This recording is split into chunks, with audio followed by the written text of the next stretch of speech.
Yo, apa kabar semua? Kali ini kita bakal bahas sesuatu yang cukup panas.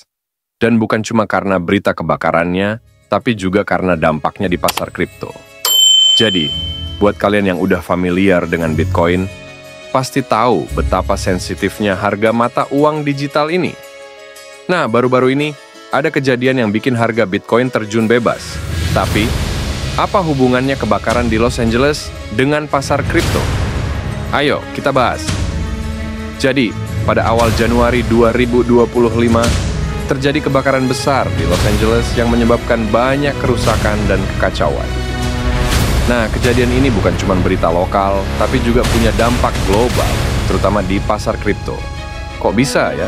Jadi gini, di dunia kripto, segala macam peristiwa, baik itu kebakaran, bencana alam, atau bahkan rumor politik, bisa bikin harga Bitcoin dan mata uang digital lainnya bergerak liar.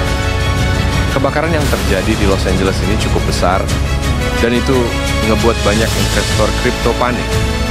Kebakaran ini menyebabkan beberapa pusat data yang menyimpan Bitcoin dan aset digital lainnya terganggu. Hal itu bikin para investor khawatir dan, seperti biasa, mereka mulai jual aset mereka, yang pada gilirannya bikin harga Bitcoin langsung terjun bebas. Insert grafik Bitcoin turun. Begitu kebakaran besar itu terjadi, market langsung bergejolak, dan harga Bitcoin yang tadinya stabil langsung anjlok drastis.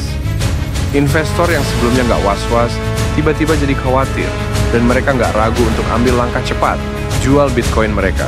Tapi, bukan cuma kebakaran aja yang bikin harga Bitcoin bisa anjlok.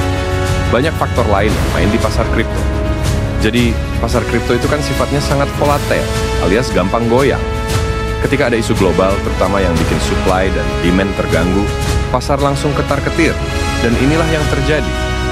Beberapa pusat data yang terkena dampak kebakaran itu penting buat proses mining dan transaksi Bitcoin.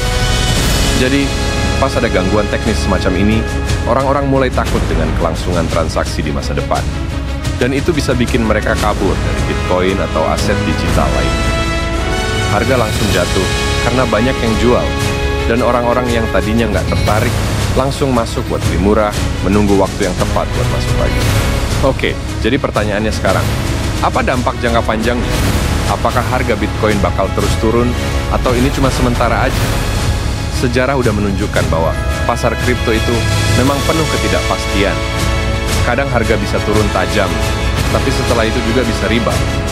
Tapi, tentu aja, semua tergantung dari bagaimana situasi ini dikelola. Biasanya setelah krisis atau kejadian besar seperti ini, harga Bitcoin bakal berangsur stabil. Apalagi dengan semakin banyaknya lembaga besar yang masuk ke dunia kripto, mereka cenderung punya pengaruh untuk menstabilkan pasar. Tapi tentu aja selalu ada risiko. Jadi, buat kalian yang lagi main di kripto, harus tetap hati-hati. Nah, untuk para investor, terutama yang baru terjun ke pasar kripto, kejadian ini bisa jadi pelajaran penting. Jangan mudah panik. Banyak banget investor pemula yang tiba-tiba jualan karena panik, padahal seharusnya mereka bisa tahan sedikit lebih lama dan melihat peluang. Kebakaran di Los Angeles ini bisa dibilang cuma salah satu contoh kecil dari bagaimana berita besar bisa mempengaruhi psikologi pasar. Nah, jadi kalau lo lagi trading atau investasi di kripto, jangan cuma ikutin arus, tapi coba paham apa yang terjadi di balik layar. Banyak faktor yang bisa mempengaruhi harga Bitcoin dan kripto lainnya. Jangan sampai lo jadi korban kepanikan pasar. Jadi intinya, meski kebakaran di Los Angeles ini cukup besar, itu cuma salah satu faktor kecil dalam dinamika pasar kripto yang luas. Kalau kita lihat lebih jauh, pasar kripto itu penuh dengan risiko, tapi juga penuh dengan peluang. Jadi kalau kalian terjun ke dunia ini, pastikan lo paham betul apa yang lo hadapi. Semoga video ini bisa memberikan wawasan buat lo semua. Jangan lupa buat like, komen, dan subscribe untuk update berita kripto lainnya. Stay smart, stay cool, dan jangan lupa investasi dengan bijak.